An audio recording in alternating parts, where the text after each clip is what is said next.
Setelah hari Sabat lewat, menjelang menyingsinya fajar pada hari pertama minggu itu, pergilah Maria Magdalena dan Maria yang lain menengok kubur itu. Maka terjadilah gempa bumi yang hebat, sebab seorang malaikat Tuhan turun dari langit dan datang ke batu itu dan menggulingkannya lalu duduk di atasnya. Wajahnya bagaikan kilat dan pakaiannya putih bagaikan salju. Dan penjaga-penjaga itu gentar ketakutan dan menjadi seperti orang-orang mati. Akan tetapi malaikat itu berkata kepada perempuan-perempuan itu, "Janganlah kamu takut, sebab aku tahu kamu mencari Yesus yang disalibkan itu. Ia tidak ada di sini, sebab ia telah bangkit, sama seperti yang telah dikatakannya. Mari, lihatlah tempat ia berbaring. Dan segeralah pergi dan katakanlah kepada murid-muridnya bahwa ia telah bangkit dari antara orang mati. Ia mendahului kamu ke Galilea. Di sana kamu akan melihat dia. Sesungguhnya aku telah mengatakannya kepadamu." Mereka segera pergi dari kubur itu dengan takut dan dengan sukacita yang besar dan berlari cepat-cepat untuk memberitahukannya kepada murid-murid Yesus. Tiba-tiba Yesus berjumpa dengan mereka dan berkata, "Salam bagimu." Mereka mendekatinya dan memeluk kakinya serta menyembahnya. Maka kata Yesus kepada mereka, "Jangan takut, pergi dan katakanlah kepada saudara-saudaraku, supaya mereka pergi ke Galilea, dan di sanalah mereka akan melihat aku."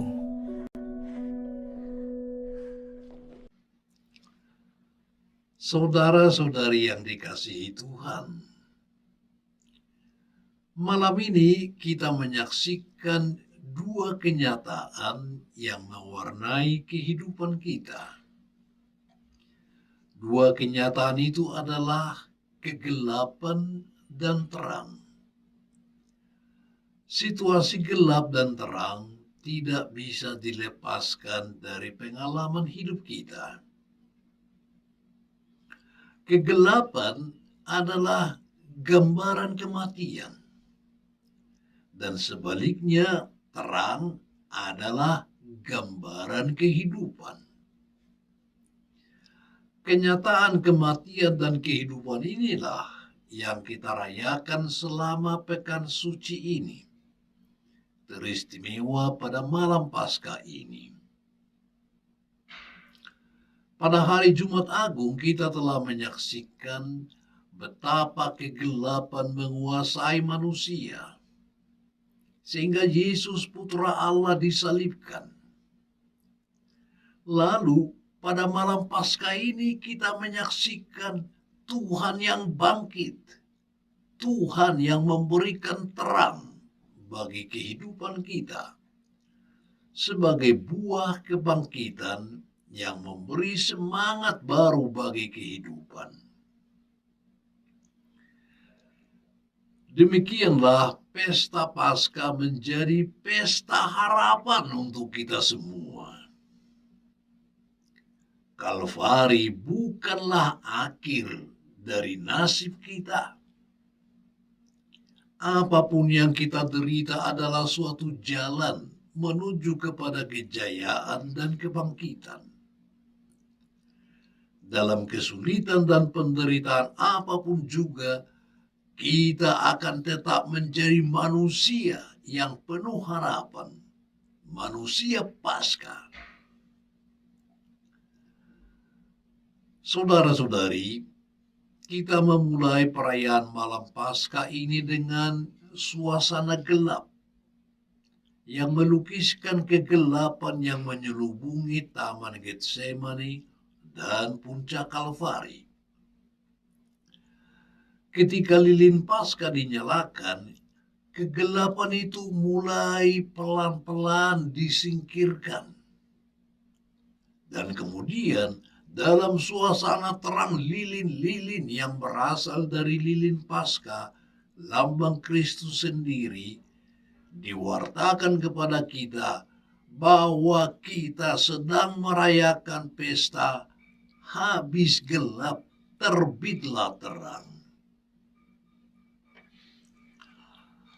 Saudara-saudariku, kisah dari Injil Matius pada malam ini menampilkan kebingungan sekelompok perempuan yang datang ke makam Yesus. Mereka berziarah ke makam Yesus dengan segala perlengkapan sebagai ungkapan belasungkawa. Tetapi mereka mengalami kebingungan karena tempat pemakaman Yesus sudah terbuka dan kosong. Para perempuan itu mendapat penjelasan malaikat. Dan sepulang dari sana, mereka menceritakan kepada para murid apa yang sebenarnya terjadi. Kesaksian sekelompok perempuan itulah yang memungkinkan terang kebangkitan Tuhan terpancar luas kepada orang-orang yang mendengarkan kesaksian mereka. Saudara-saudari yang dikasihi Tuhan, bahwa kegelapan akan sering menyelimuti hidup kita, rupanya sudah menjadi salah satu dinamika hidup ini. Namun sebagai manusia Paskah, kita hendaknya senantiasa percaya bahwa Dia yang telah mengalahkan kegelapan akan menerangi jalan hidup kita. Seperti Dia menerangi kegelapan hati dan pikiran dua muridnya dari Emmaus itu. Sesudah Tuhan menerangkan segala-galanya bagi kedua murid dari Emmaus itu, maka hati dan semangat mereka berkobar-kobar lagi. Mungkin perlu diingat bahwa setiap kali kalau kita mengalami persoalan hidup, ada baiknya kita mengulangi permintaan dua murid dari Emmaus itu. Mereka katakan, "Tinggallah bersama-sama dengan kami, sebab hari telah menjelang malam dan matahari hampir terbenam." Kita hendaknya menjadi manusia Paskah, optimis dan penuh harapan. Malam ini kita menerima terang Kristus yang bangkit, karena kita yakin kebangkitan Yesus sebagai kebenaran yang harus dikatakan dan diwartakan dalam kehidupan kita. Itu artinya kita menerima semangat Kristus. Karena itu kita semua yang mendapat terang Paskah itu berkewajiban untuk membagikan terang itu kepada sesama kita. Terang yang kita dapatkan dari Tuhan harus kita bawa, harus kita nyalakan dalam kehidupan harian kita. Sebagai orang beriman, kita harus menjadi bagian dari terang itu.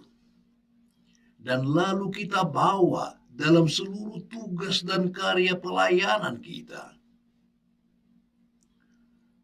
Dunia tempat kita hidup, tempat kita bekerja, mungkin masih banyak gelapnya.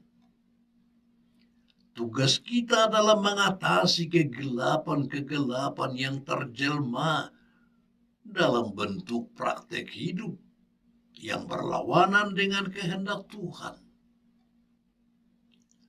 Kita menjadikan diri kita sebagai terang karena sadar bahwa terang itu bukan dari kita, tetapi bersumber pada Yesus, Sang Terang Sejati. Kita telah memegang lilin sebagai simbol terang Kristus. Lebih daripada itu, pada malam Paskah ini kita sudah menjadi sepotong lilin yang bernyala. Mudah-mudahan kita menjadi lilin yang hidup, di tempat tugas dan karya kita. Orang bijak pernah bilang, tak ada gunanya engkau menggerutu ketika kegelapan menimpa engkau. Adalah lebih bijaksana bagimu kalau dalam kegelapan engkau berusaha menyalakan sebuah lilin.